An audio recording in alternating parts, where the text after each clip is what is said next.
Hey everyone, welcome back. Let's talk about punching in MIDI recordings. So let's say you've got a MIDI recording that you like, but you just want to punch in one small section rather than doing multiple takes and comping those takes together like we did in a previous video. Well, this is very easy to do using Autopunch and Replace Mode in Logic. So let's give this a listen. This is an edited version of another demo project we were working on earlier.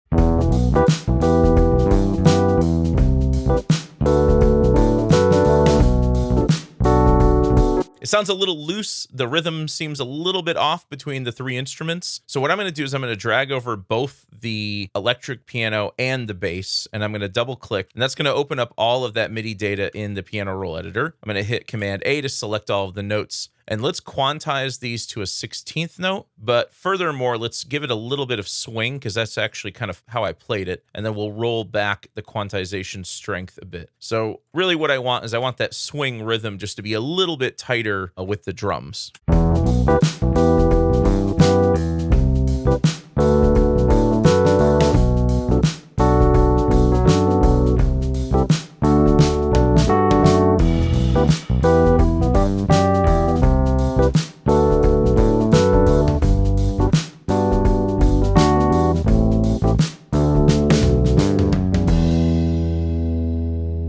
Yes, that's much tighter. But there's one spot here, I think around bar 5, bar 6.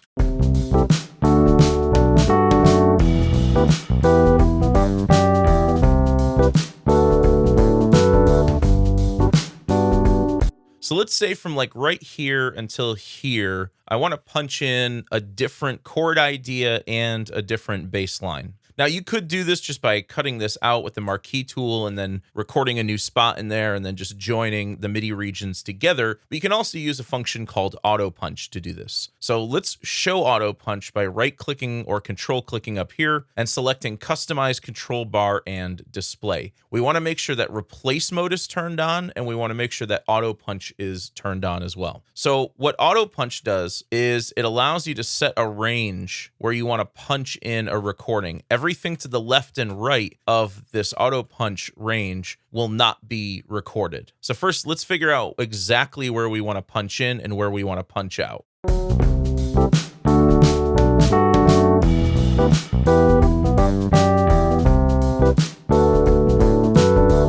In fact, I think that's pretty good right there. I'm putting it in between the gaps just to make sure I get as clean of an edit as possible. And then what I can do is I can just set my playhead somewhere before the Autopunch range. And I want to turn on Replace Mode, because if you don't turn on Replace Mode, what's going to happen is it's going to create a take folder if you have that Create Take Folder recording setting turned on, like we did in a previous video. And if you have merge turned on, it's going to merge the recording. So what this replace mode is going to do is when I hit record on my electric piano here,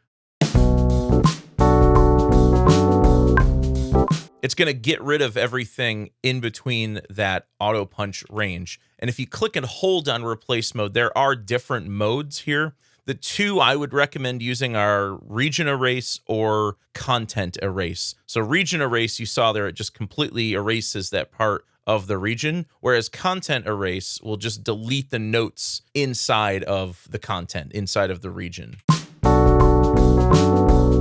And that's just so we don't hear the original MIDI and our new MIDI at the same time. You can also opt to set your cycle range around the Autopunch range to make sure that the playback starts at a certain point, but the recording isn't going to start until right here, especially if it's going to take you multiple takes to get this right.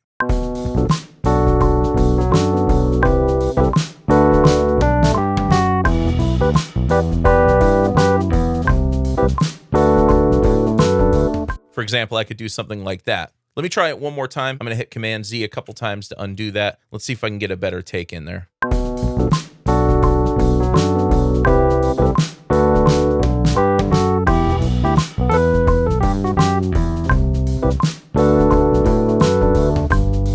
And so the great thing about this is you can play notes before the Autopunch range and after the Autopunch range just to sort of keep the flow going, but it's only going to record MIDI in between that punch range.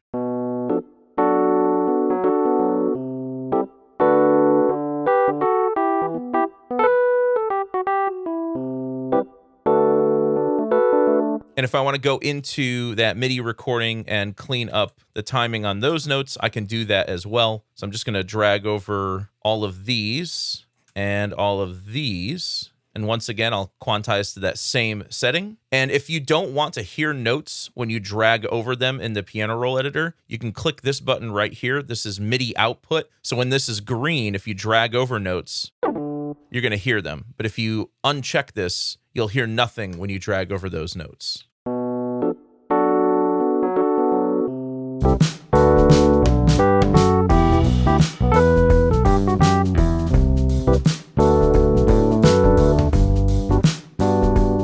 Cool, let's punch in a new bass line there as well.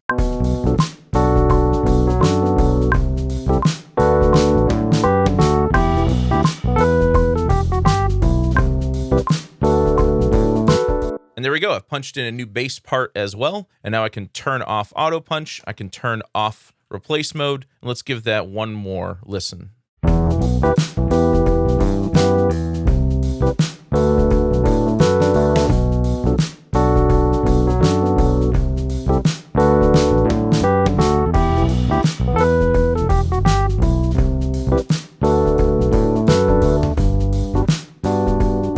Okay, so that's Auto Punch and Replace Mode in Logic Pro, so you can re-record mistakes without losing the good stuff. I hope you guys enjoyed this video. If you did, please leave it a thumbs up and subscribe to the channel to see more content like this. As always, thank you so much for the support, and thanks for watching.